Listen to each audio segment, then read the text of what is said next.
जगामध्ये राहिलेले नाहीयेत. पण त्यांचं जे सांगितलेलं वाक्य होतं की हे दिवस निघून जातील, खरोखरच त्यांच्याकडे पैसा नव्हता तरी त्या साधू संतांचा आदराने प्रेमाने जेवढा पाहुणचार करतात किंवा सत्कार करतात त्यांनी केला. खूप पैसा आला, रोज झालं, बंगला झाला, गाड्या झाला, नोकर चाकर झाले, तरी तितक्याच आदराने तितक्याच प्रेमाने त्या संतांचा साधू संतांचा त्यांनी सत्कार झाला. आपले माताजी पण सांगत आहेत, कशी बी हो परिस्थिती एक देशी राही मनस्थिती, परिस्थिती कशी बी असू द्या तुम्ही या निराकारशी जोडून राहा, तुमच्या जीवनाचं कल्याण होईल. सांगायचं उदाहरण झालं, समोर आता आपण रोज प्रवास करतो, हे करतो, आपल्या रस्त्याच्या साईडला एक रस्ता असतो, दोन साईडला गाड्या येत जात असतात. रस्त्या साईडला पाहिलं तर एक साईड पूर्णपणे ब्लॉक झालेली असते, त्या रस्त्यावर एक ऍक्सिडेंट झालेला असतो. तेवढी एक व्यक्ती विचारते ती लाईन का ब्लॉक झालेली आहे, तेव्हा ती व्यक्ती सांगते कारण त्या रस्त्यावर ऍक्सिडेंट झालेला आहे. पण थोड्या वेळ पाहिलं जातं की दुसरी पण लाईन ब्लॉक झालेली असते. तेवढी एक व्यक्ती होती, ती लाईन ब्लॉक होती, मग ही लाईन का ब्लॉक झाली, तेव्हा ती व्यक्ती सांगते त्यांना की मी ह्या लेन मधल्या लाईन मधील लोकांनी त्या लेन मधील ऍक्सिडेंट कसा झाला, कसा काय झाला हे पाहण्याच्या दृष्टीने पाहण्याकरता मागे वळले, तर या लाईन मध्ये सुद्धा ऍक्सिडेंट झाला, पूर्ण रस्ता ऍक्च्युली स्टॉप झाला. आपलं पण जीवनात कसं आहे, आपण आपल्या जीवनाशी कंपॅरिझन करताना किंवा पाहताना आपण दुसऱ्याकडे पाहतो, दुसऱ्याच्या गोष्टींकडे लक्ष देतो, त्यामुळे आपल्या जीवनामध्ये सुद्धा असे प्रसंग येतात. पुढे सांगितलं की ऍक्च्युली आपण सद्गुरूसाठी जर एक पाऊल चालवतो तर सद्गुरू आपल्यासाठी 10 पावले चालवतो किंवा 100 पावले चालवतो, पण आपल्या कदापि लक्षात येत नाही.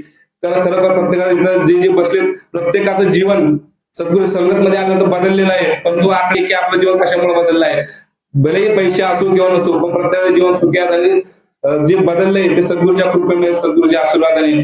दासला सुद्धा सद्गुरूच्या कृपेने सत्संग सेवा सिमरन शेवटच्या श्वासापर्यंत घडवावं ही सद्गुरूची नामदास आणि प्रार्थना. प्रेमाने बोला, प्रेमाने बोला.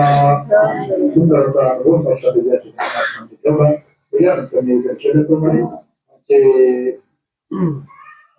विष्णू हवालीची महात्मा सद्गुरूचा आशीर्वाद प्राप्त करतील.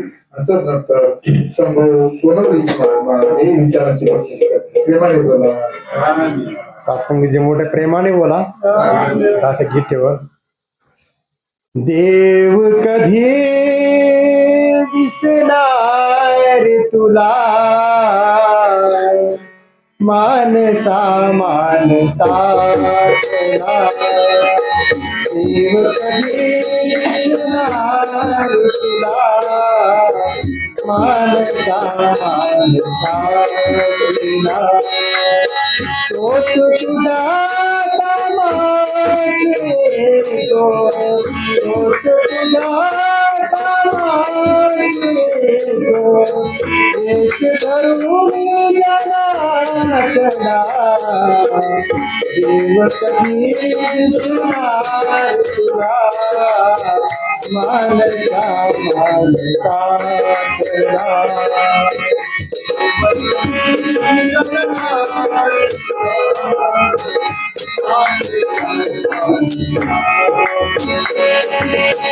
बाळभुकेने रडता कान्हा, बाळभुकेने रडता कान्हा.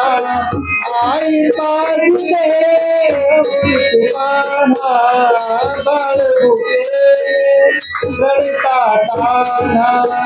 आई पाजुके पान्हा. कोण तिला जाणी मरे तो, कोण तिला जाणी मरे तो.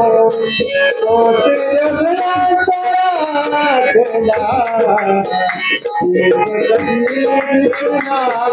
तुला, मानसा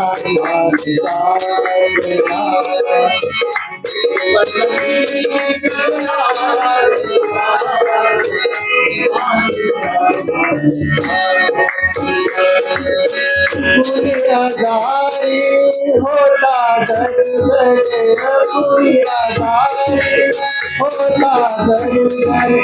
वैद्य बनोनी ईश्वर, पुरिया जाई होता दर्शन. वैद्य बनोनी ईश्वर. देई पुन्हा जीवदान दिवाला, देई पुन्हा जीवदान अनुभव गेला देव कधी दिसणार तुला मानसा मानसा देव कधी दिसणार तुला मानसा मानसा प्रेमाने बोला प्रेमाने बोला. सुंदर असा भाव ठेवला सत्संगाची खरोखर त्या विचार करण्यासारखी गोष्ट आहे. एकनाथ महाराज येतात तीर्थाचं पाणी घेऊन देवाला घालण्यासाठी चालले होते आणि सत्संगाची जाता जाता वाळवंटाच्या ठिकाणी सत्संगाची गाढव सत्संगाची काढलेलं व्याकुळ झालं होतं आणि सत्संगाची काढण्यासाठी ते व्याकुळ झालं होतं. आणि एकनाथ महाराजांनी त्यांची शिष्य सत्संगाची एका झाडाखाली पाय भात्यात म्हणून सावलीला थांबले होते आणि सत्संगाची ती महाराजांनी ती अवस्था बघितली आणि जे देवाला घालायला चालवलेलं पाणी होतं ते पाणी सत्संगाच्या एकनाथ महाराजांनी त्या गाढवाला पाजलं आणि पाजल्याच्या नंतर सत्संगाचे त्यांचे शिष्य सुद्धा त्यात झाले. ते काय म्हणजे महाराज म्हणजे त्यांनी त्या देवाला घालायला चालवलेलं पाणी त्या गाढवाला पाजून ठेवलं. सत्संगाची सांगण्याचा भाव त्या एकनाथ महाराजांना गाढवातला देव गाळा. पण आज सत्संगाची आपण ह्या सद्गुरूचं ज्ञान घेऊन जर आपल्याला माणसांना देव काढा नाही तर आपली शोकांती काय. प्रेमाने बोला. म्हणून सत्संगाची आज माणसाने पूजा हीच नारायण पूजा आहे. पाठीमागच्या साधू संतांनी सुद्धा सांगून ठेवले आणि आज आमच्या निरंकारी मातांनी सुद्धा हेच सांगतात की माणसातला देव शोधा. प्रेमाने बोला. त्याच्यानंतर केल्याप्रमाणे सत्संगाची आमची संघ सोनवलीची महात्मा सत्संगाची विचाराद्वारे सद्गुरूचा आशीर्वाद प्राप्त करतील आणि तदनंतर सत्संगाची आमचे भुजंगराव देशमुखजी महात्मा तयार असते. प्रेमाने बोला.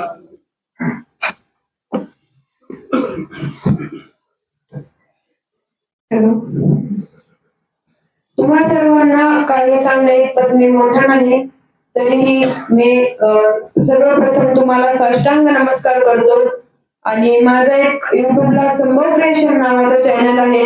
त्या चॅनलवर मी बऱ्याच धार्मिक गोष्टींना म्हणजेच मंदिरांना वगैरे भेट देत असतो आणि त्या मंदिरांविषयी माहिती, त्या मंदिरांचा इतिहास आपल्या व्हिडिओमध्ये सर्वांना माहिती देत असतो. तर आता सध्या मी गोपगावच्या भूमीमध्ये उभा आहे. त्यामुळे आपल्या इथले देवस्थान श्री कानिफनाथ महाराज यांच्याबद्दल मी तुम्हाला त्यांच्या जन्माची कथा सांगणार आहे. त्यांचा जन्म कशा पद्धतीने झाला व कसा झाला याची मी आपल्याला एक लहान कथा सांगणार आहे. ही कथा शांतपणे ऐकावी अशी माझी नम्र विनंती आहे. जालिंदरनाथ म्हणजेच नाथ संप्रदायातील चौथे नाथ यांना जवळ बद्रिका आश्रमात तपस्या पूर्ण केल्यानंतर दत्त महाराजांच्या भेटीसाठी गिरनारला गेले. त्या ठिकाणी दत्त महाराजांनी जालिंदरनाथांना दीक्षा दिली व नाथ संप्रदायाचा प्रसार करण्यासाठी सांगितले. आणि नाथ संप्रदायाचा प्रसार करण्यासाठी जालिंदरनाथ भारत भ्रमंतीवर गेल्यावरती ते फिरत फिरत हिमालय पर्वतामध्ये पोहोचले आणि त्या ठिकाणी त्यांना साक्षात महादेव व ब्रह्मदेवांनी दर्शन दिले. आणि ब्रह्मदेव आणि महादेवांनी त्यांना सांगितले की या ठिकाणी एक भव्य हत्ती आहे. त्या हत्तीच्या कानामध्ये ब्रह्मतेज आहे. त्यामधून 5व्या नाथाचा जन्म होईल. त्यांच्या आज्ञेप्रमाणे जालिंदरनाथ त्यांना म्हणाले की तो हत्ती कुठे आहे मला दाखवा. त्यानंतर महादेवांनी तो हत्ती जालिंदरनाथांना दाखवला व कानिफनाथांना जन्म देण्याचा जे कार्य होतं ते जालिंदरनाथांवरती सोपवलं. यानंतर तो हत्ती अतिशय पिसळलेला होता. तो इकडे तिकडे धावत होता. जालिंदरनाथांकडे भस्मविद्या एवढी प्रचंड होती. त्यांनी एका भस्माच्या चिमोटीवरती त्या हत्तीला शांत केले.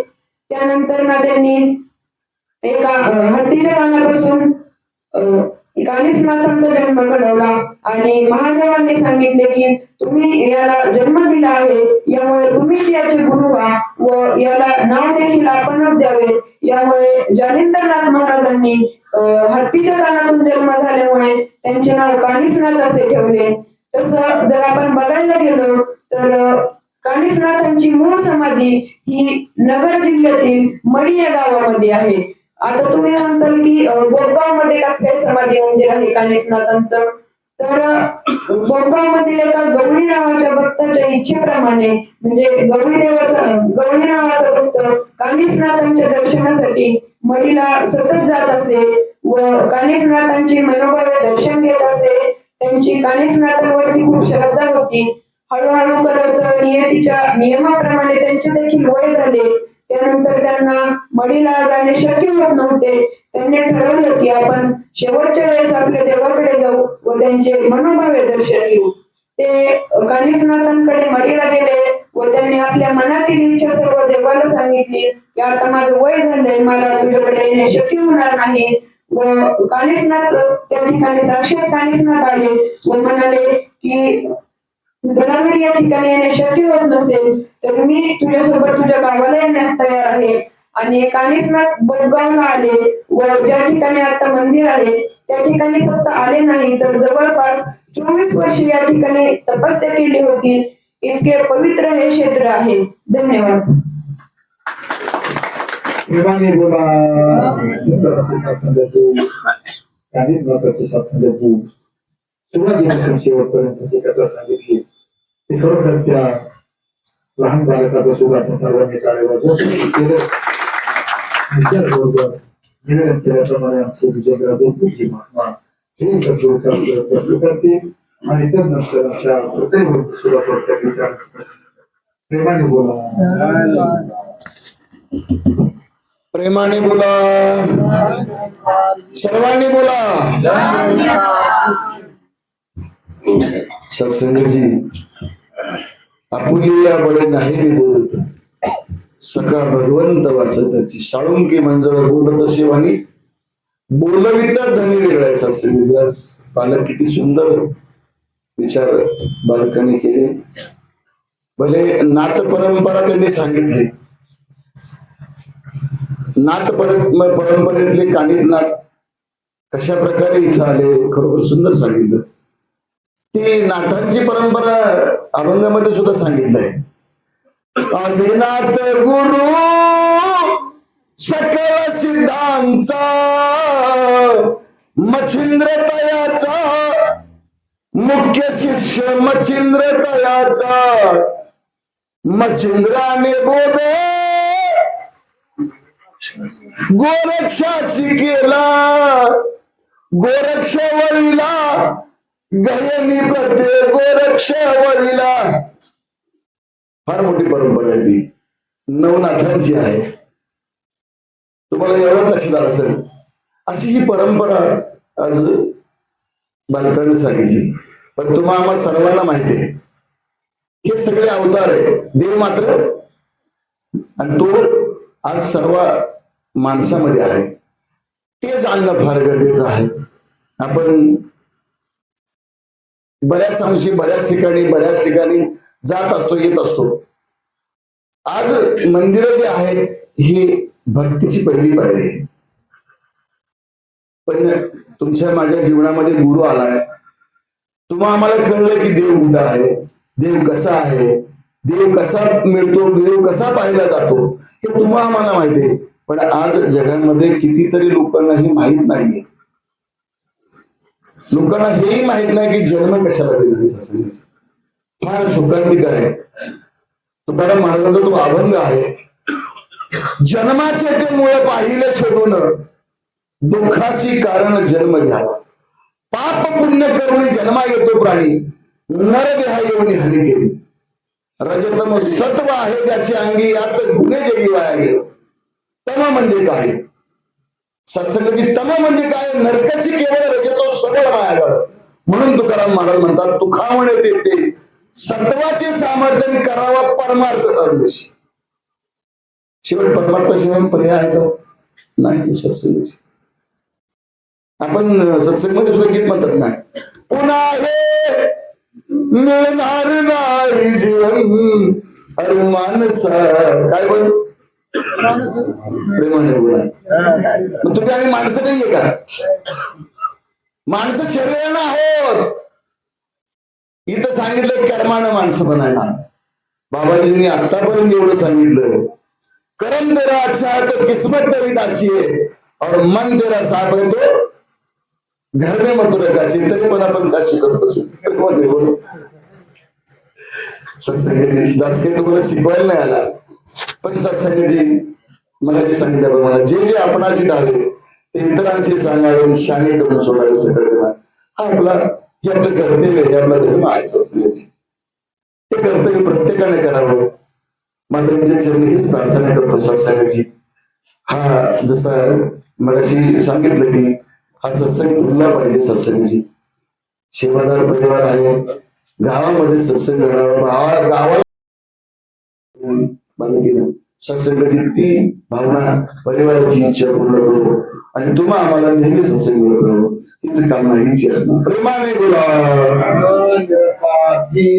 सत्संगाची सुंदर असा भाव सत्संगाच्या आपल्याला ठेवला ते निवेदन केलं होतं, परंतु सत्संगाची यानंतर आमचे राजू उभारची मात्र असो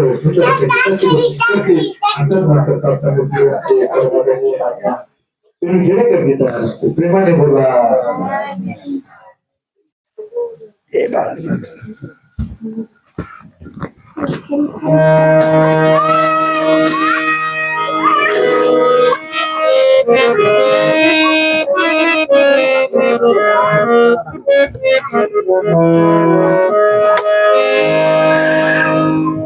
संत जनांनो प्रेमाने बोला.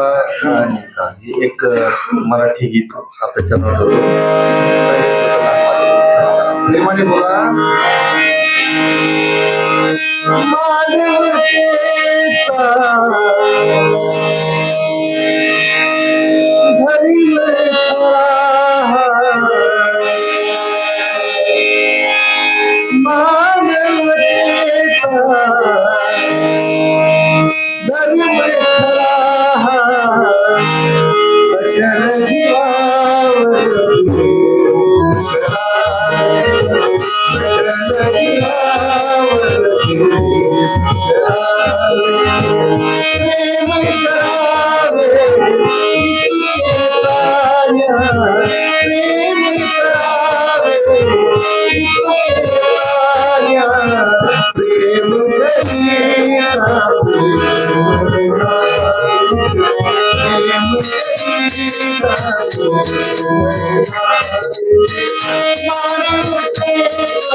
निवेदन केल्याप्रमाणे आमचे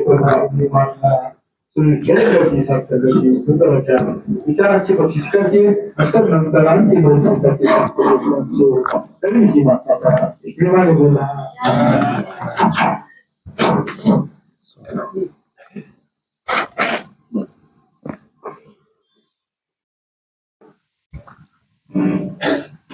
संत जनांनो प्रेमाने बोला. सद्गुरु माता सुदीक्षा सविंदर हरदेवजी महाराज की जय. निरंकारी राजमाता गुरुवचन अवतार की जय. प्रेमाने बोला. वास्तविक मनुष्याचं जीवन नेहमी संतांना संघर्षाने सजलेलं आहे. संघर्ष केल्याशिवाय संतांना जीवनामध्ये काही गोष्टी प्राप्त होत नाहीत. पण या निरंकारी मिशन तेच एक समजवण्याचा प्रयत्न करत आहे की हा मनुष्य जन्म मिळाला आहे कशासाठी, या जन्मामध्ये आल्यानंतर करायचं आहे काय आणि नंतर जाणार कुठं आहे. वास्तविक जीवन समजणं खूप अवघड आहे, पण सवयच्या सद्गुणी संतांनी एकदम सहज इझी करून टाकलेलं आहे. जर मला या जन्मामध्ये मी आलोय कशासाठी, तर ज्या ईश्वराने मला जन्माला घातलं आहे त्याला पाहण्यासाठी, आणि करायचं काय आहे तर त्याची मला भक्ती करायची आहे, आणि नंतर जायचं कुठं आहे तर या निराकारामध्ये मला विलीन व्हायचं आहे.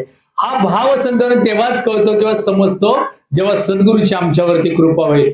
आयुष्यभर मनुष्य काबाड कष्ट करतो आहे. मग त्या अभंगामध्ये पण म्हटलेलं आहे, आयुष्य वेचुनी कुटुंब पोसिले, काय इथं केले सांग बापा, फुकाचा चाकर झालासी काबाडी, नाही सुख घडी भोगावया, दुर्लभ जन्म कष्ट पावलासी, दिला कुटुंबासी काम भोग, तुका म्हणे ऐसे आयुष्य नासिले, पाप ते संचिले पतनासी. आयुष्यभर मनुष्य कशासाठी, अन्न वस्त्र आणि निवारा या तीन मूलभूत गरजा ज्या आहेत मनुष्याच्या, त्या भागवण्यासाठी संतांना अहोरात्र मनुष्य कष्ट करत आहे. पण ते कष्ट करत असताना सुद्धा जर मन समाधानी नसेल, जीवनामध्ये सुख शांती समाधान नसेल, तर संतांना आयुष्यामध्ये किती जरी पैसा आला, किती जरी प्रॉपर्टी कमवली संतांना त्यापासून मनाला शांतता मिळणार नाही. केवळ संतांना सद्गुरूची कृपा असणं गरजेचे आहे. आणि समयाचा सद्गुरू आज सुदीक्षा माताजी तीच एक कृपा करतात, ज्या ईश्वराने जन्माला घातला आहे, जो अंगसंग आहे त्या ईश्वराची जाणकारी करून देतात आणि मग त्याची संतांना भक्ती करायला लावतात. आता थोडासा विचार करूया, ज्या ईश्वराला किंवा ज्या पांडुरंगाला मी मानतो आहे त्याची मूर्ती मी पाहिली आहे, पण त्याला प्रत्यक्ष पाहिलं आहे का? जर प्रत्यक्ष पाहिलं असेल, किंवा माझा आता एखादा मित्र आहे लहानपणापासून माझ्या बरोबर आहे आणि आता तो अमेरिकेमध्ये राहायला गेलेला आहे, मला जर आठवण झाली तर त्याची मूर्ती माझ्या डोळ्यासमोर येणार की नाही येणार? येणार ना, कारण तेव्हा त्याला पाहिलेलं मी लहानपणापासून आहे, पण त्याची मूर्ती माझ्या डोळ्यासमोर तेव्हाच येईल तेव्हा ज्याला मी पाहिलेलं असेल तेव्हा. पण या ज्या ईश्वराला मी पाहिलं नाही पण माझ्या घरामध्ये त्याची प्रतिमा आहे, या सिद्धन हा प्रतिमेकडनं प्रत्यक्षाकडे घेऊन जातो आणि सिद्धन प्रत्यक्ष त्या ईश्वराचं दर्शन आम्हाला एक तात्काळ एका क्षणामध्ये सिद्धन करून देतो. समयाचा सद्गुरू हेच कार्य करण्यासाठी आज अवतरलेला आहे. म्हणून या सर्वांच्या चरणावरती तीच एक विनंती आहे की ज्या ईश्वराला मी मानतो आहे त्या ईश्वराला आधी पाहून घ्या. आता थोडस एक छोटस उदाहरण आहे की एखादी उपवर मुलगी आहे आणि तिचं लग्न करायचं आहे. आता लग्न करायचंय त्यासाठी संतांना बघाबघीचा कार्यक्रम असतो, पण या संतांना त्या सांगितलं की त्या एक फोटो तिला दाखवला आणि हा तुझा आता पती आहे, याच्या संग तू संसार करतो, होईल का हो? प्रत्यक्ष दोघांचं संतान त्या ठिकाणी लग्न लावून द्यावं लागणार आहे आणि मग ती तो प्रपंच करणार आहे. तद्वत ज्या ईश्वराला मी मानतो आहे त्याच्यानी माझी गाठ होणं गरजेचे आहे, भेट होणं गरजेचे आहे. तो कधी भेटेल तर समयाचा सद्गुरू ज्या वेळेला आमच्यावरती ती कृपा करेल आणि त्या ईश्वराला आम्हाला दाखवून देईल आणि मग आमची संतान भक्ती एकदम सोप्या पद्धतीने होईल. म्हणून या जसं एका शाळेमध्ये मुलांना मास्तर शिकवत होते आणि आम्ही संतान जे या संसारामध्ये ना आमच्यामध्ये भ्रम खूप आहे, तसं ते गुरुजी असतात ते शाळेमध्ये सगळ्या मुलांना शिकवत असतात. एक दिवशी त्यांनी विचारलं मुलांना, बाळांनो हा जो ब्लॅक बोर्ड आहे ना, फळा आहे, त्या फळ्यावरती मी 2 शब्द लिहितो आहे, त्या शब्दाचा अर्थ मला सांगा. या संतांना त्या फळ्यावरती सत्य आणि भ्रम असे 2 शब्द लिहिले होते. सगळ्या मुलांना विचारलं म्हणे या 2 शब्दांचा अर्थ सांगा.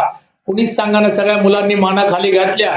एक जो मस्ती करत होता मुलगा, टवाळखोर होता, तो बसला होता कोपऱ्यामध्ये. तो म्हणला, सर गुरुजी मी सांगतो पण जर माझं चुकलं तर मला मारू नका. त्याला तो उभा राहिला. म्हणलं ठीक आहे बाबा, एक तरी मुलगा धाडस करतोय सांगायचं. उभा राहिला आणि सांगायला लागला. म्हणला गुरुजी तुम्ही जे फळ्यावरती ब्लॅकबोर्ड वरती जे 2 शब्द लिहिले आहेत सत्य आणि भ्रम, त्यातल्या सत्य या शब्दाचा अर्थ असा आहे, तुम्ही जो आम्हाला सत्याचा पाठ शिकवत आहात हे 100% सत्य आहे. तुम्ही जो आम्हाला सत्याचा पाठ शिकवत आहात हे 100% सत्य आहे, पण तो आम्हाला समजतो हा तुमचा भ्रम आहे. जीवनामध्ये संतांना विचार करूया. अनेक प्रकारे आम्ही अभ्यास केला संतांना किंवा अनेक प्रकारे आम्ही गाथा गायली, पण जर आमचा त्यातला भ्रम जर मिटला नाही तर संतांना नुसतं वाचनापुरतं तो मर्यादित राहील. म्हणून या योग्य वाचणं गरजेचं आहे. जर आम्ही वाचू तर वाचणार आहे. म्हणून या दास पण आपला जास्त वेळ घेणार नाही.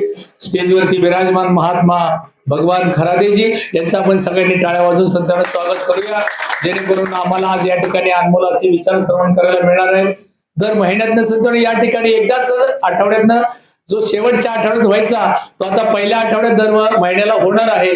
तर या आपल्या आजूबाजूला राहणाऱ्या प्रत्येक भाविक भक्त सज्जनांना, नातेवाईक, इष्ट मित्र मंडळी जे असतील त्यांना अवश्य ज्या शाश्वत रूपाची, ज्या ईश्वराला मी मानतो त्याचे प्रत्यक्ष दर्शन घेण्यासाठी अवश्य संतांनो प्रत्येकाने प्रयास करूया. आणि जेणेकरून जो आज दुःखी संसार आहे, रंजलेला गांजलेला आहे, त्याला घरामध्ये संतांनो जे देवपण पाहिजे आहे ते त्याने अनेक ठिकाणी तीर्थस्थानं फिरून सुद्धा त्याला ते प्राप्त होत नाही. पण अशा साधू संतांच्या सहवासामध्ये या, ते देव पण मिळाल्याशिवाय राहणार नाही. आणि तो प्रत्यक्ष परमेश्वर तुमच्या अंगसंग जो आहे, तुम्ही त्या परमेश्वरामध्ये राहता, तो तुमच्यामध्ये आहे. अशा परमेश्वराची जाणकारी आहे समयाचे सद्गुरू माता सुदीक्षाजी करून देतात. हे सांगण्यासाठी संतवान दास या ठिकाणी उभा राहिलेला आहे की या आपल्या 184 योनीमधनं आपला जो जन्म झाला आहे, शेवटची योनी आहे आपली, आणि हा मनुष्याचा देह आम्हाला प्राप्त झालेला आहे. याचं जर सार्थक करायचं असेल तर या समयाच्या सद्गुरूला आम्हाला शरण जावं लागणार आहे आणि त्यांच्याकडनं आम्हाला त्या ईश्वराची जाणकारी करून आपल्या जीवनाचं कल्याण करून घ्यायचं आहे. प्रेमाने बोला. सुंदर असा भाव त्या ठिकाणी ठेवला. तर यानंतर निवेदन केल्याप्रमाणे आज ती सर्वांनी साथ संघ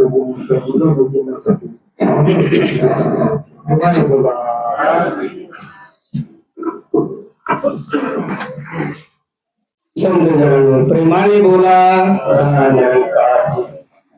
एक आपण आपल्या मोठ्याचं काही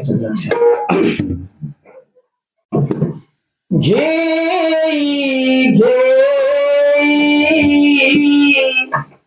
माझे वाची गोड नाम विठोबाचे. घेई माझे वाचे गोड नाम विठोबाचे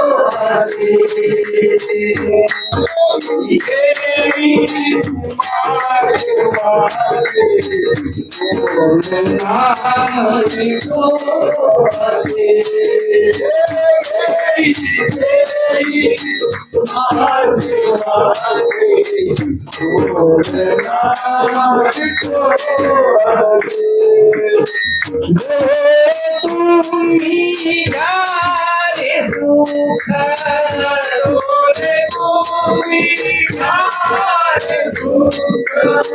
माझ्या विठोबाचे मुख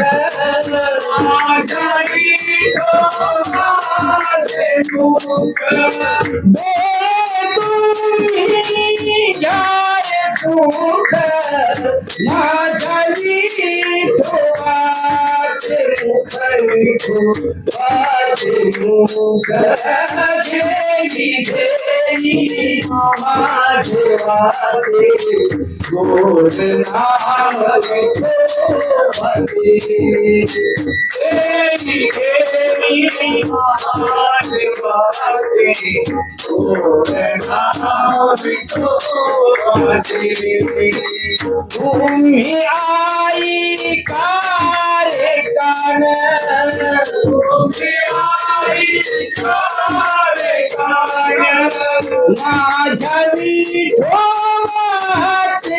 गुण माझ्या विठोबाचे गुण तुम्ही आई कारे कान माझ्या विठोबाचे गुण विठोबाचे गुण घेई घेई माझे वाचे गोड नाम विठोबाचे घेई घेई माझे वाचे गोड नाम विठोबाचे तू कमाने यारे जीवा तू कमाने यारे जीवा नको सोडू या केशवा नको सोडू या केशवा तू कमाने यारे जीवा नको सोडू या केशवा सोडू या केशवा घेई घेई माझे वाचे गोड नाम विठोबाचे घेई घेई माझे वाचे गोड नाम विठोबाचे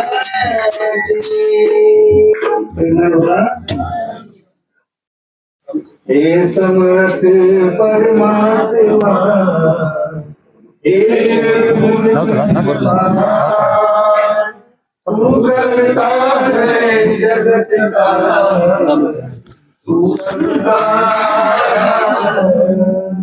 कण कण में है बस रहा तेरा रूप अपार तीन काल है सत्य विद्या है संसार घटघटवासी है प्रभु अविनाशी प्रकाश दया से तेरी हो सभी भवसागर से निराकार साकार तू जग के पालनहार बेअंत महिमा तेरी दाता परम पावन परम पिता परमात्मा सब तेरी संतान बला करो सबका प्रभु सबका हो कल्याण भला करो सबका प्रभु सबका हो कल्याण एक तुझी निरंकार एक तुही निरंतर मानी ना जो निर्गुण देवा म्हणती नास्तिक लोक तया पाषाणाव तो उगाच त्याचा भार असे धरतीवर या हरिनाम ज्या पाशी नाही तो नरमूढ मंदमती तया कारणे जागो जागी असे मृत्यूचे पडती अतिनिरर्थक जन्म तयाचा प्रभूचे नाम नसे चित्ती ईश कृपा वर्षाव न होता सुखेल तो जीवन शेती टाका जाळून सर्व ही धंदे ज्यावाजी नाही हरिनाम जाळून टाका धन कृपणाचे ज्या योगे नाही आराम मनी जयाच्या राम विराजे महिमा त्याचा अपरंपार ओवाळीन तर मन धन सारे अर्पिन म्हणे अर्पिन प्राण म्हणे अवतार ओवाळीन तर मन धन सारे अर्पिन प्राण म्हणे अवतार एक तुझी निरंकार एक तुझी निरंकार मानी ना जो निर्गुण देवा म्हणती नास्तिक लोक तया पाषाणावत उगाच त्याचा भार असे धरतीवर या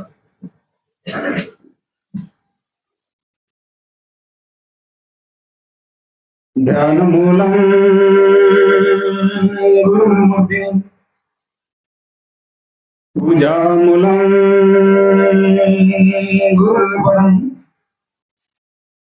मंत्रमूलं गुरुर्वाक्यम् मोक्षमूलं गुरुर्कृपा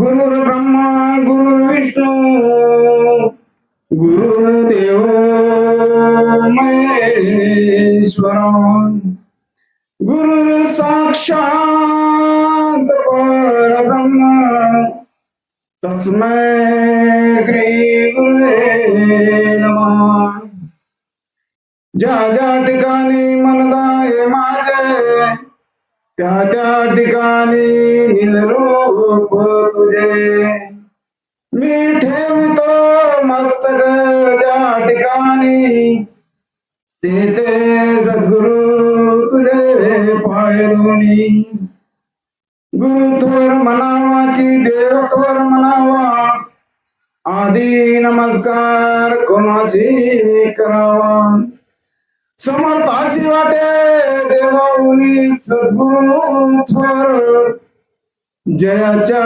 कृपेने भेटे गुरुवार सद्गुरु माता सुदीक्षा सवेंद्र देवजी महाराज की निरंकारी राजमाता गुरुवचन अवतार की आदरणीय सत्कार्य सम्मान्य सद्गुरु की प्यारी प्यारी साजिना वाले साथ संगत बड़े प्यार से कहना मोठ्या प्रेमाने बोला संत जन्म संत शिरोमणी जगद्गुरु महाराज सांगतात की धन्य आज दिन संत दर्शनाचा अनंत जन्माचा शीन गेला संत जन्म आज दाचं भाग्य आहे की तुमच्यासारख्या महान संतांचं दर्शन झालं संत जन्म हे सुनीलजींची कृपा आहे कारण सुनीलजींनी सांगितलं की बोगाला जायचंय आपलं चला महात्मा सदानंद कांबळेजी महात्मांची सेवा होती ते काही कारणास्तव आले नाही महात्माने लगेच आदेश दिला महात्मा स्टेज सेवा करा जी महाराज संत जीवनामध्ये जी महाराज ज्याने म्हटलं ना त्याने सद्गुरूच्या आदेशाचं पालन केलं कारण आता बराच वेळ झाला 1.5 तासापासून आपण ऐकतोय माणसानं माणसावर प्रेम करावं माणसामध्ये देव शोधावा माणसामध्ये देव पाहावा आणि देव कुठं आहे हे पण सांगितलंय लहान बाळांना पण संत जन्म कानिकनाथ महाराजांचा सुंदर संत जन्म जीवन कथाचं वर्णन केलं ह्या वयापासून संतांना भक्तीचा मार्ग लागलेला आहे, पुढे चालून महान भक्त होणार, त्याच्यात तीळ मात्र शंका नाही. कारण संतांची संग जोपर्यंत तुम्ही धरत नाही तोपर्यंत जीवनाचा उद्धार होत नाही.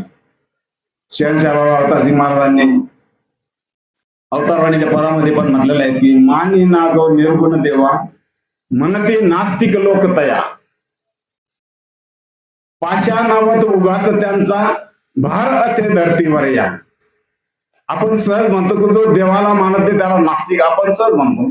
आणि अवतारवाणीमध्ये पण म्हटलेलं आहे की मानी ना जो निर्गुण देवा, निर्गुण देव हा देव निर्गुण आहे, निराकार आहे, निर्लेप आहे, हा येत नाही, जात नाही, फुटत नाही, तुटत नाही, तो जिवंत होत नाही, मरत नाही, तो कायम दायम राहणार आहे. तो जन्मत नाही, मरत नाही, तो कायम दायम राहणार आहे. आणि त्याला कुठलाही आकार नाही, उकार नाही, असा तो निर्गुण देव आहे. तो देव संतांनो आम्हाला डोळ्यांना जरी दिसत नसला तरी सद्गुरूंना दिलेल्या ज्ञानचक्षुनं त्याला आम्हाला पाहता आलं. आणि आता आम्ही त्याला पाहिल्यानंतर संतांनो आम्ही त्याला जाणलंय आणि आता मानतोय. जोपर्यंत त्याला जाणत नाही, पाहत नाही, मानत नाही तोपर्यंत संतांनो तो आम्हाला कळणार पण नाही. आम्हाला तर कळल्यानंतर संतांनो त्याला मानणं गरजेचं आहे. आणि मानल्यानंतर संतांनो आम्हाला काय करायचं आहे, फक्त प्रेमानं वागायचं आहे. साने गुरुजींनी संतांनो कविता लिहून ठेवलेली होती, खरा तो एकची धर्म जगाला प्रेम अर्पावे. आणि आता बाबाजी माताजी काय सांगतायत ते सांगताय ना, जगाला फक्त प्रेम अर्पायचं आहे. जे का रंजले गांजले त्याशी म्हणे जो आपुले. आम्हाला पण तेच करायचं आहे. असं नाही की बा निरंकारी मिशन मध्ये काही वेगळं शिकवलं जातं. निरंकारी मिशन म्हणजे काही वेगळा धर्म नाही, वेगळा पंथ नाही, वेगळी जात नाही, वेगळं काहीच नाही. निरंकारी धर्म पंथ म्हणजे एक शुद्ध आध्यात्मिक विचारधारा आहे. शुद्ध आणि पवित्र ज्या ठिकाणी या शब्दाचा उच्चार होतो त्यावेळेला संतांनो आमच्या मनात पण शुद्धता तयार होते, आमच्या मनात पण निर्मळपणा तयार होतो. एखाद्या दुकानावर जर आपण लिहिलं की इथं शुद्ध, जेवणाच्या हॉटेलमध्ये जा, सोन्याच्या दुकानात जा, कुठेतरी जा, कुठेही लिहिलेलं असतं शुद्ध. ज्या ठिकाणी लिहिलेलं असतं ना त्या ठिकाणी आम्हाला खात्री वाटते की इथं काहीतरी सत्य असावं. आणि ते सत्य संतांनो ह्या निरंकारी मिशन मध्ये शुद्ध आणि पवित्र हे दोन शब्द असे की आमच्या जीवनाचा उद्धार करण्यासाठी संतांनो आम्हाला त्या मार्गावर चालण्याला भाग पडतात. आणि त्या मार्गावर चालल्यानंतर संतांनो आमचा जीवनाचा उद्धार होतो. आणि संतांनो त्या मागे मागे आमचा परिवार संतांनो सत्कर्माला लागतो. कारण देवाची ओळख करण्यासाठी संतांनो सद्गुरूची गरज असते. आणि सद्गुरू प्राप्त करण्यासाठी आमच्या जीवनात आम्हाला भाग्य द्यावं लागतं. भाग्य निर्माण करण्यासाठी आम्हाला पुण्य करावं लागतं. पुण्य करण्यासाठी संतांनो आम्हाला सत्कर्म करावं लागतात. सत्कर्म करण्यासाठी आम्हाला मानवाचा जन्म लागतो. मग संतांनो आम्हाला मानवाचा जन्म पण मिळालेला आहे, आमच्या जीवनात सद्गुरू पण आलेले आहेत, आम्हाला सत्कर्म पण करतोय, पुण्य पण घडलेले आहेत. आणि संतांनो देवाची पण ओळख झालेली आहे. म्हणून संतांनो देवाची ओळख झाल्यानंतर जगाला माहित नाही अजून. शहनशाह बाबा अवतारसिंग महाराज अवतारवाणीमध्ये म्हणतात की मर्मन जाणे जगभक्तीचे ईश्वर प्राप्ती खरी भक्ती. जगाला भक्तीचं अजून मर्म माहित नाही. जग अजूनही स्वार्थासाठी भक्ती करतायत. 10 रुपयाचा नारळ, 10 रुपये 20 रुपयाचा नारळ घेऊन जायचं. मंदिरात गेल्यानंतर संतांच्या मंदिर मूर्ती पुढे नारळ फोडायचं. थोडस खोबऱ्याचा तुकडा संतांच्या त्या मूर्ती पुढे ठेवून आपण सांग किती आपण या मिशनच्या मध्ये याच्या अगोदर हे ब्रह्मज्ञान होण्याच्या अगोदर आम्ही तेच करत होतो ना. एक खोबऱ्याच्या एवढ्याशा तुकड्यामध्ये किती आपण मागत होतो. माझ्या मुलाचं लग्न होऊ दे, त्याला मुलगा होऊ दे, त्याला नोकरी लागू दे, त्याचं लग्न झाल्यानंतर त्याला पण मुलगा होऊ दे. सध्या लाखो अपेक्षा कशाच्या भरोशात, एवढ्याशा कोंबड्याच्या तुकड्याच्या भरोशावर ते देवाला अर्पण करून त्याच्या मोबदल्यात आपण मागत होतो. पण ते नारळ जर खराब निघलं, खवट निघलं तर म्हणे देवाला पावलं. म्हणजे संतांनो चांगलं नारळ निघालं तर आम्ही खायचं, आणि खौट नारळ खराब निघाला तर देवाला कावू घालायचं पावलं. म्हणजे समजा अशी आमची भक्ती होती. म्हणून म्हटलं की मर्मन जाणे जगभक्तीचे ईश्वर प्राप्ती खरी भक्ती. आम्हाला ईश्वराच्या प्राप्तीसाठी भक्ती करायची आहे. आम्हाला जोपर्यंत ईश्वर दिसत नाही, पाहत नाही, तोपर्यंत आमची भक्तीला सुरुवात होणार नाही. आणि जोपर्यंत आमची भक्तीला सुरुवात होत नाही तोपर्यंत संतांना आम्हाला त्या भक्तीचं मर्म पण कळणार नाही. आणि भक्तीला सुरुवात झाली नाही तर मुक्तीच्या दरवाजापर्यंत जाण्याला आम्हाला संतांना आमची बुद्धी पण काम करणार नाही. आम्हाला मुक्तीच्या दरवाजापर्यंत मुक्ती जे पाहिजे संतांना तिथपर्यंत जाण्यासाठी आम्हाला सेवा, सत्संग आणि सुमिरन सांगितलेले. पण हे सेवा, सत्संग, सुमिरन हे शेवटच्या श्वासापर्यंत आम्हाला करायचे. ना की ज्ञान घेतलं म्हणजे आम्हाला मुक्तीचा दरवाजा मुक्ती मिळाली असं नाही. आम्हाला मुक्ती मिळेल परंतु त्या शेवटच्या श्वासापर्यंत आम्हाला हे 3 कर्म करणे गरजेचे आहेत. जोपर्यंत संतांना आम्ही 3 कर्म करत नाही तोपर्यंत संतांना आमच्या मनाचं, आमच्या जीवनाचं परिवर्तन होण्यासाठी सद्गुरू अवतरित झालेले हे आमच्या जीवनाचं परिवर्तन करण्यासाठी. आमचं फक्त आम्ही ब्रह्मज्ञान घेतलं, कपडे तेच घालतोय, जेवण तेच करतोय, त्याच घरात राहतोय, त्याच परिवारात राहतोय, चेंजिंग काहीच नाही. चेंज फक्त संतांना आमचे विचार, आमचं मन आणि विचार परिवर्तन करण्यासाठी सद्गुरू अवतरित झालेले आहेत. कारण संतांनी तो अवतार त्याच्यासाठीच घेतलेला आहे. संत म्हटलं की काय वर्णू या संतांचे उपकार मज निरंतर जागविती. आम्हाला जागवण्यासाठी संतांनी अवतार घेतलेला आहे. आम्ही झोपलेलो होतो, आम्हाला संतांनी जागा केलं म्हणून आम्ही संतांना इथं येऊन बसलेलो आहे.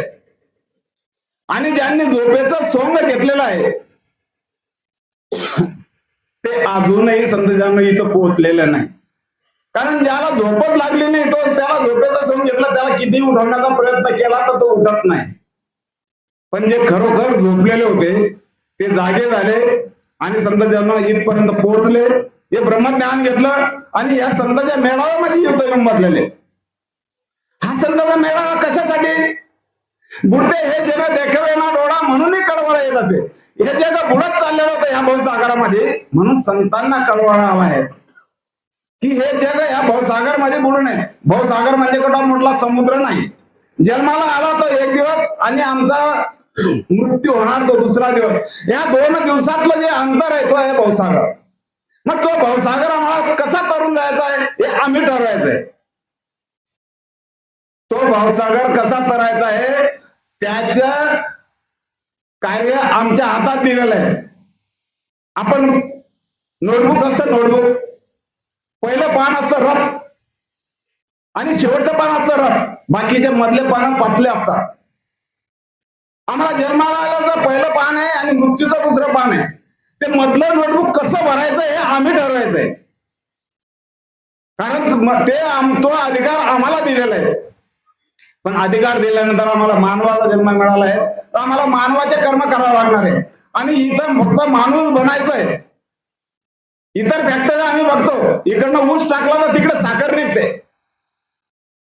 इकडे कंपोस्ट टाकला तर तिकडे कपडा तयार होतो. पण हे सद्गुरूची फॅक्टरी, निरंकारी मिशनची फॅक्टरी अशी आहे की इकडे माणूस टाकला तर पक्का माणूसच तयार होतो. प्रेमाने बोला.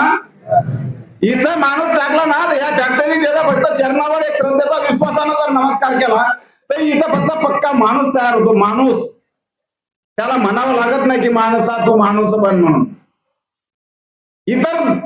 इतर ठिकाणी म्हणावं लागतं. सगळ्या पशु पक्ष्याची उपमा देतो. जर कोणी ओरडत असेल, शिवगाट करत असेल तर काय म्हणतो? कुत्र्यासारखा बघतोय. कोणी संत पिऊन सण लोळत असेल म्हणतो काय गाढवासारखा लोळतोय. आपण देतो ना उपमा, देतो संत. पण आम्हाला इथं फक्त माणूस बनायचंय. कारण हे माणसाचं जीवन आम्हाला जगणं हे फक्त मनुष्य जन्मात आल्यानंतरच करतं, इतर जन्मात नाही. पशु देही नाही गती ऐसे सर्वत्र बोलती म्हणून नरदेहीच प्राप्ती परलोकाची. म्हणून नरदेह श्रेष्ठ नाना देहामध्ये वरिष्ठ जय जनी चुके अरिष्ट जमी यातनेचे. व्यर्थ आहे जन्म ज्ञाना वाचून केले कवट वाय निरर्थक जन्म पशुचे या परी जव त्यानंतरी ज्ञानाने. इथं फक्त ज्ञान नाही म्हणून त्यांचं जीवन निरर्थक आहे. आम्हाला विवेक आहे, आम्हाला बुद्धी आहे, आम्हाला ज्ञान कळतं, आम्हाला चांगलं वाईट कळतं, दिवस रात्र कळते, आम्हाला संत जन्म आम्हाला सर्व कळतं म्हणून ते फक्त ज्ञान या मनुष्य जन्मातच आल्यानंतर घ्यायचं असतं आणि तो संत जन्म मोक्षाच्या प्राप्तीपर्यंत आम्हाला पोहोचायचं. पुढे काय म्हटलंय जी? हरिनाम ज्या पाशी नाही तो नर मूढ मंदमती तया कारणे जागोजागी फासे मृत्यूचे पडती. प्रेमाने बोला. हरिनाम ज्यापाशी नाही तो नर मूढ मंदमती तया कारणे जागोजागी फासे मृत्यूचे पडती. हरिनाम आमच्या मुखात फक्त हरीचं नाम म्हटलं, महात्मांनी अभंग पण म्हटला, गीत पण म्हटलंय की विठ्ठलाचे नाम. आमच्या विठ्ठल म्हणजे हा घनदाट भरलेला आहे, जडी तडी काष्टी पाशाने हा भरलेला आहे, अंग संग आहे हा विठ्ठल, हा याचं नाम आम्हाला घ्यायचंय. हरिनाम ज्या पाशी नाही तो नर मूढ मंदमती. मूढ म्हणजे आपण एखादी जर काहीच कामाचा नसला तर त्याला काय म्हणतो? लायकीचा नाही, तो मूढ मंदमती. मंदमतीचा म्हणजे त्याला बुद्धी नाही, बुद्धीची कमतरता आहे असा मूढ मंदमती म्हटलेलं आहे. ज्याने विठ्ठलाचं नाम घेतलं नाही तो, हरिनाम ज्यानं घेतलं नाही तो नर मूढ मंदमती, तो माणूस मूढ मंदमती आहे. तया कारणे जागोजागी फासे मृत्यू, त्याच्यासाठी जागोजागी त्याला मृत्यूचे फासे पडतात. आपण म्हणतो की आता तो चांगला होता, आता याला काय झालं, याचा परिवार तर खूप चांगला होता, असं का झालं? हे फक्त प्रभूचे नाम न घेतल्यामुळे. प्रभूचे नाम घ्या, आमच्या जीवनाचं कल्याणकारी करण्यासाठी सद्गुरूने अवतार घेतलेला आहे. मग आमच्या जीवनाचं कल्याण करायला आहे तर आम्हाला काय करायचंय? सद्गुरूनं ज्ञान कुठून आणलं? दिल्लीपासून आमच्या गल्लीपर्यंत आणलं. आम्हाला फक्त सत्संग करायचे, सेवा करायचे, सुमिरन करायचे. पण एवढं करण्यासाठीच आम्हाला हा मनुष्याचा जन्म मिळाला आहे. मनुष्य जन्म तरी साधे नारायण नाही तरी हिना पशु होणी. अरे मनुष्य जन्मात आलेला आहे तर या नारायणाला सांग, नाही तर तुझं जीवन ह्या पशुपेक्षाही हीन आहे. हीन म्हणजे एकदम तुच्छ. पशु का होय पण या नरका कुछ ना होय, नर करणी करे तो नरका नारायण. पशु का होय पण या नरका कुछ ना होय, नर करणी करे तो नरका नारायण. पशुचा आपण बघतो जिवंतपणे पण सेवा करतात. गाय म्हैस दूध देते, बैल कामाला येतो, कुत्रा संत घराचे रक्षण करतो, घोडा कुठेतरी सवारीला कामात येतो. आणि ते जिवंतपणे करतात आणि मेल्यावर स्वतः त्यांच्या आपण संत कातडीपासून वाजंत्री तयार करतो, गोड चप्पल तयार करतो, त्यांच्या हाडापासून रासायनिक खते तयार करतो, त्यांच्या शिंगा आम्ही घरात शोभवंत वस्तू म्हणून ठेवतो. मानवाचं काय? मानवाचं मेल्यानंतर काय? कोणी बोगगावमध्ये काढून ठेवला का? गोळापान होता, पैलवान होता, बुद्धिमान होता, हुशार होता, त्याचा एखादी अवयव घरात काढून ठेवा? नाही. कारण नाशिवंत देह जाणारं सगळं आयुष्य खातो काढ सावधान. कारण हा नाशिवंत शरीर आहे. म्हणून आम्हाला जोपर्यंत हा श्वास चालू आहे तोपर्यंतच आम्हाला काहीतरी कार्य करायचंय. या सद्गुरूंना दिलेल्या आदेशाचं पालन करायचंय. नाहीतर जीव गेल्यानंतर संपला ना, जागलं तर राख, गागलं तर माती, याच्याशिवाय काहीच होत नाही. आणि राख जरी झाली तरी ती मातीतच जाते. मातीतून आलेला आहे तो मातीतच जाणार आहे. पण जोपर्यंत श्वास चालू आहे तोपर्यंतच आम्हाला या जीवनाचं कल्याण करायचंय. पुढे काय म्हटलं? अति निरर्थक जन्मतयाचा प्रभूचे नाम नसे चित्ती, ईश कृपा वर्षावन होता सुकेल ती जीवन शेती. प्रेमाने बोला. अति निरर्थक. अति निरर्थक म्हणजे आपण एक घर झाडतो आणि तो कचरा निघतो ना, तो काही कामाचा असतो का? तो अति निरर्थक आहे, उचलून डायरेक्ट फेकून देतो त्याला. म्हणून तसं जीवन म्हटलेलं आहे. अति निरर्थक जन्मतयाचा प्रभूचे नाम नसे चित्ती, ईश कृपा वर्षावन होता सुकेल ती जीवन शेती. त्याच्या मनामध्ये, त्याच्या हृदयामध्ये ह्या परमेश्वराची त्याला जागा नाही, त्याचं नाम नसेल तर ईश कृपा, ईश म्हणजे ईश्वर, ईश्वराची कृपा होणार नाही. ईश कृपा वर्षावन होता. वर्षाव म्हणजे पाणी, पाऊस.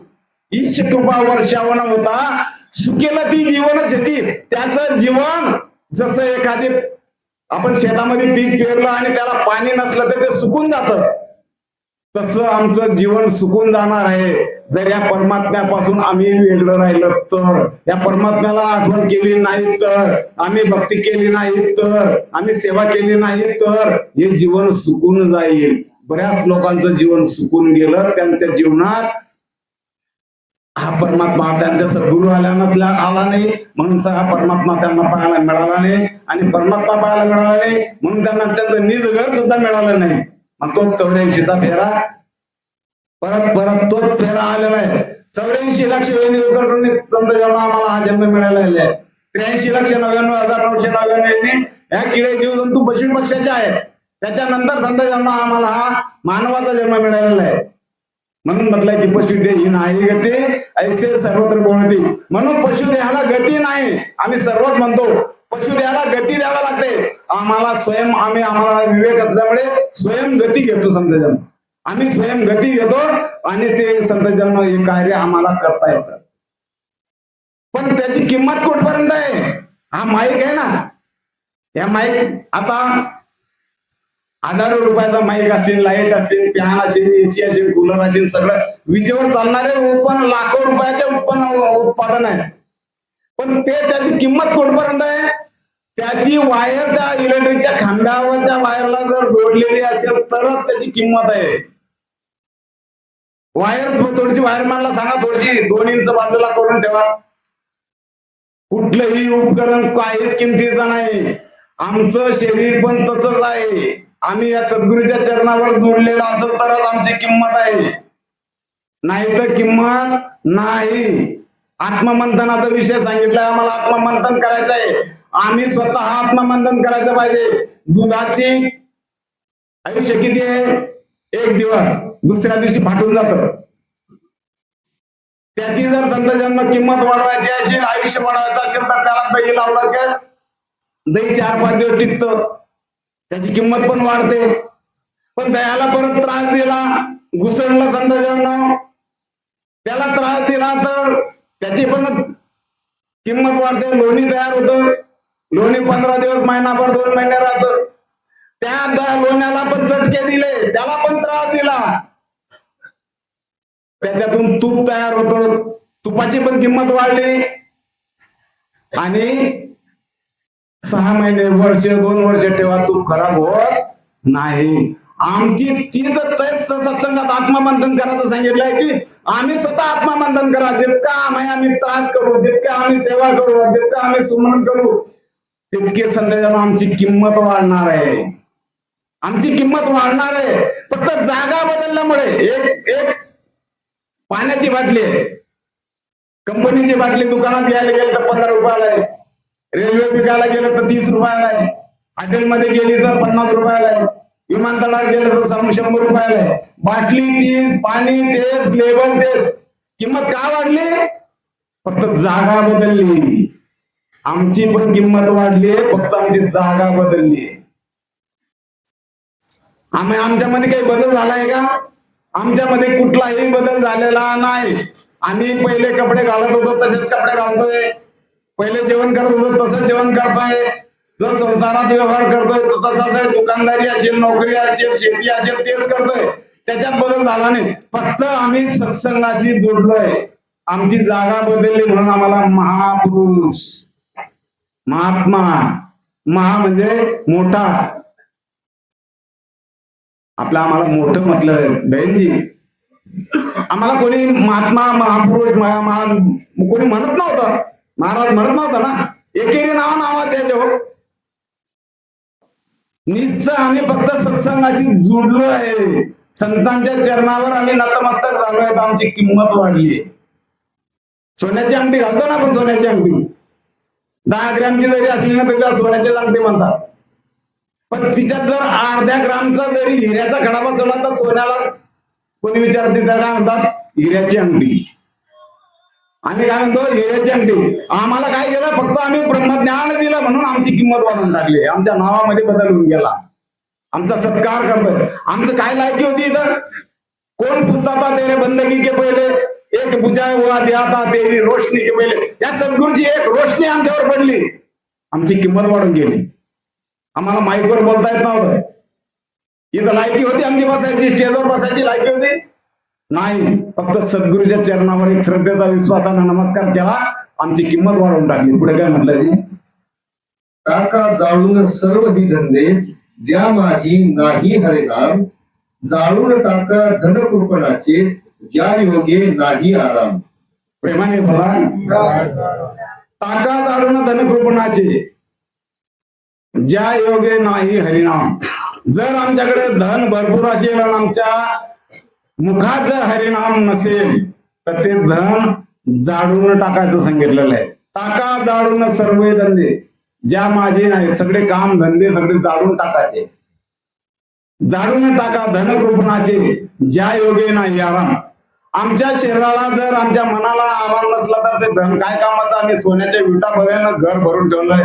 10 बंगले आहे पुण्यामध्ये, 50 गाड्या आहेत, पण आमच्या जीवाला जर सुख नसेल तर काय कामाचं आहे का ते धन? म्हणून म्हटलंय की टाका जाळून सर्व धंदे, ज्या माझी नाही हरिनाम. जाळून टाका धनकृपणाचे, ज्या योगे नाही आराम. आम्हाला त्याच्यापासून जर आराम नसेल तर काय कामाचं आहे? आम्हाला झोपायला किती टाइम वेळ आपले जागा लागते? 3x6 भरपूर होऊन जाते. 3 फूट रुंदी, 6 फूट लांब, त्याच्यावर आरामशीर झोपतो. 10 बंगले आहेत पण झोप येत नाही. मग गोळी खा. बाकीचे विषय, बाकीचा आता गाडीत बराच विषय झाले की काय काय घ्यावं लागतं झोप येण्यासाठी. आम्हाला सद्गुरूच्या चरणावर आल्यानंतर 2 मिनिटात आम्हाला कुठलं टेन्शन नाही. आम्ही सोबत जन्माला आलो, सोबत काहीच आणलेलं नाही. कोणी आणलंय का जन्माला येताना? आणि आम्ही हे जग सोडून जाणार आहे तेव्हा सोबत काही नेणारच नाही. मग बाकीचं कशाला टेन्शन पाहिजे आम्हाला? खाली हातानं आलेलो आहे, खाली हातानं जाणार आहे. फक्त या संतांच्या संघमध्ये, संतांच्या संगतमध्ये, संतांच्या सोबत राहून समजा आम्ही आमच्या जीवनाचं कल्याण करण्यासाठी या सद्गुरूच्या चरणावर आलेलो आहे. आणि सद्गुरूच्या चरणावर आल्यानंतर 3 कर्म दिलेले, 5 प्रण दिलेले, तेवढं फक्त आम्ही पाळायचे. औषधांना होई गुणकारी, जर पत्त्या पाळले नसे, बोले मुखाने करीन कराने कार्य सिद्धीला जात नसे. आम्ही डॉक्टरकडे गेलो, आम्हाला ताप आलाय, डॉक्टरकडे गेलोय, खोकला आलेला आहे, डॉक्टरकडे गेलेलो आहे, डॉक्टरना औषधी लिहून दिली, त्याच्यासोबत पत्ते पण लिहून दिलाय. आंबट खाऊ नको, तिखट खाऊ नको, तेलकट खाऊ नको, बरेच पत्ते देतात डॉक्टर. आम्ही औषधी पण आणली, औषधी पण खातोय, पण पत्ते पाळत नाही. आम्हाला गुण येत नाही. मग बोट कुठं जातं? डॉक्टरकडे. समजा त्याच्यासाठी आम्हाला 5 प्राणाचं धंदा, पत्ते पण दिलेलं आहे आणि 3 कर्म सांगितलेले. पत्ते पाळायचं, 3 कर्म करायचे, निवांत झोपायचं, कुठलंही टेन्शन नाही. जे कार्य संदेशानं होणार आहे, होणारच आहे. आम्ही आमच्या हाताने कुठलेही कार्य करू शकत नाही. सद्गुरूच्या कृपेशिवाय, परमात्माच्या कृपेशिवाय आमचं काहीच कार्य होणार नाही. त्याची कृपा असली सर्व कार्य सुरळीत होतात. काही अडचण नाही. अडचण थोडीफार येणारच. आता आम्ही रस्त्यानं आलो, बरेच दगड होते, रस्ता खराब होता, म्हणून आम्ही प्रवास करणं सोडला का? कुठं खड्डे होते तिथे गाडी हळू करावं लागली, कुठं स्पीड ब्रेकर आला हळू करावं लागले, एका ठिकाणी सिग्नल आला गाडी थांबवावी लागली. आम्हाला माहिती आहे ना, कालांतरानं तो पिवळा होऊन हिरवा होणारच आहे, आम्हाला मार्ग सुटत होणार आहे. तसे आमच्या जीवनामध्ये अडथळे येणारच आहे. कुठं खड्डे येणार आहे, कुठं दगड येणार आहे, कुठे सिग्नल लागणार आहे. म्हणून आमचं कार्य थांबत नाही ना. मग आम्ही जर रस्त्याचा प्रवास थांबवत नाही, मग आमच्या जीवनाचा प्रवास आम्ही का थांबवावा? कशासाठी थांबवा? आमचा आज नाही उद्या तो सुरळीत होणारच आहे. असं कोणी आहे का की त्याचा प्रवास एकदा थांबला की तो सुरू झाला नाही? सुरू होतो, पण त्याला समजा आमच्याजवळ संयम पण पाहिजे. संयम असणं गरजेचं आहे. प्रेम मनामध्ये प्रेम असणं गरजेचं आहे. दुसऱ्याचं भलं करण्याची समजा आमची क्षमता पाहिजे. आमच्या मनामध्ये विचार पाहिजे. अपना अंतर्यामी जग में हर इंसान है. अपना अंतर्यामी जग में हर इंसान है. अपनी नेकी और बदी से कौन भला अनजान है. आम्ही काय काम करतोय आम्हाला माहित नाही. सकाळी उठलो तेव्हापासून संध्याकाळपर्यंत आम्ही काय काम केलं, किती लोकांचं भलं केलं, किती लोकांचं आमच्या हातून नुकसान झालं, त्याचं फळ उद्या मिळणारच आहे. सृष्टीचा नियम आहे, जे मातीमध्ये बी पेरलं ते उगणारच आहे. पण आम्ही बाजरीचं बी पेरलं ना गव्हाची अपेक्षा करणं शक्यच नाही. तुम्ही रात्रंदिवस तिथं सिमरन करत बसा, चेंजिंग होणार नाही. आमच्या कर्माचा आम्हाला माहिती आहे. अपना अपना अंतर्यामी जग में हर इंसान है, अपनी नेकी और बदी से कौन भला अनजान है, कब औरों को भला किया है, कहाँ किया नुकसान है, भला बुरा कर्म की हमको ही पहचान है, क्या क्या मुझसे हुई है गलती हर बंदा ये जान रहा है, अलग बात की अपनी गलती को न मान रहा. आमच्या हातून काय चुका झालेल्या आहे आम्हाला माहिती आहे, तरी आम्ही मानायला तयार नाही. चूक झाली मानायला पाहिजे. सद्गुरू सांगतात की चूक झाली, चुकीला माफी आहे, परंतु ती चूक जर परत परत केली तर तिला माफ नाही. प्रेमाने बोला, परत परत जर ती चूक झाली तर तिला माफी नाही. आम्हाला विवेक असल्यामुळे एकदा चूक झाली तर ते दुसऱ्याला व्हायला नको पाहिजे याची जाणीव आम्ही ठेवायला पाहिजे. मनी जयाच्या राम विराजे, महिमा त्याचा अपरंपार, ओवाळीने तनमन धन सारे, अर्पिण प्राण म्हणे अवतार. प्रेमाने बोला, मनी जयाच्या राम विराजे, महिमा त्याचा अपरंपार, ओवाळीने तन मन धन सारे, अर्पिण म्हणे प्राण अवतार. हे सर्व तन मन धन ओवाळून टाकायचं आहे आम्हाला. तेव्हा मनात जर राम बसला तर, मनी जयाच्या राम विराजे, महिमा त्याचा परंपार, ज्याच्या मनात राम बसला ना त्याचा महिमा परंपार आहे. मनी जयाच्या राम विराजे, महिमा त्याचा परंपार, ओवाडीनं तन मन धन सारे, अर्पिन प्राण म्हणे अवतार. आम्ही वह्या प्राण तन मन धनाला आम्हाला ओवाळून टाकून द्यायचंय. आम्ही भाऊबीजला ओवाळणे टाकतो बहिणीच्या ताटात, एकदा टाकली तर परत घेतो का? तसं आमचं हे तन मन धन या सद्गुरूच्या चरणावर अर्पण करून टाकायचं आहे आणि आपल्या जीवनाचं कल्याण करायचंय. आम्हाला सद्गुरूंना दैवी गुण दिलेले, आंतरिक विश्वास, प्रेम, नम्रता, त्याग, धैर्य, श्रद्धा, भक्ती, ज्ञान, ध्यान, सत्य कथन, सत्यकृती, विश्वास, मानवता, परोपकार, कृतज्ञता, दया, एवढे दैवी गुण दिलेले. एक दिवस दैवी गुण सगळ्या आठवण करायचा आणि आमच्या जीवनाचं कल्याण करायचंय. प्रेमाने बोला.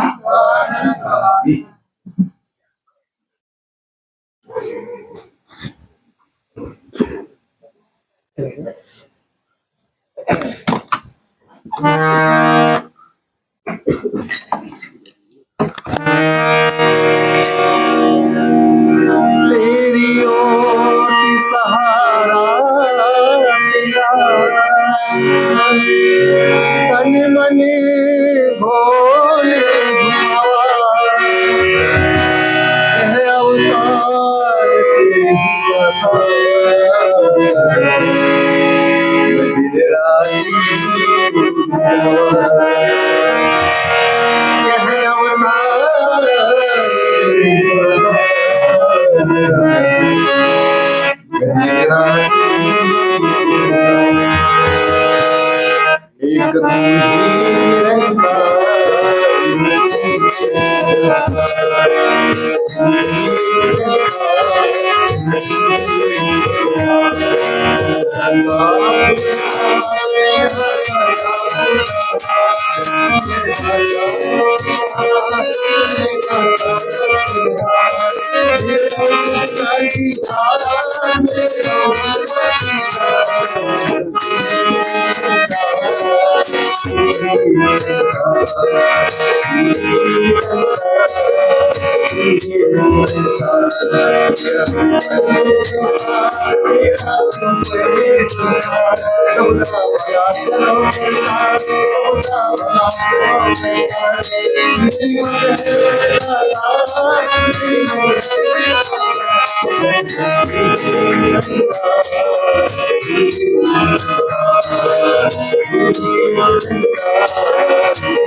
प्रेमाने बोला संप्रगती प्रेमाने बोला. अशाच पद्धतीनं 2 तारखेला मंगळवारी खरंच या ठिकाणी परमादरणीय महात्मा काळूराम गडकरी त्यांच्या उपस्थितीमध्ये मासिक सप्ताह केले. या ठिकाणी पुढचा आशीर्वाद प्राप्त करायचा प्रेमाने बोला. आणि या ठिकाणी प्रसादाची व्यवस्था केली. त्यांचं दर्शन झालं असं त्यांनी दर्शन घेतलं.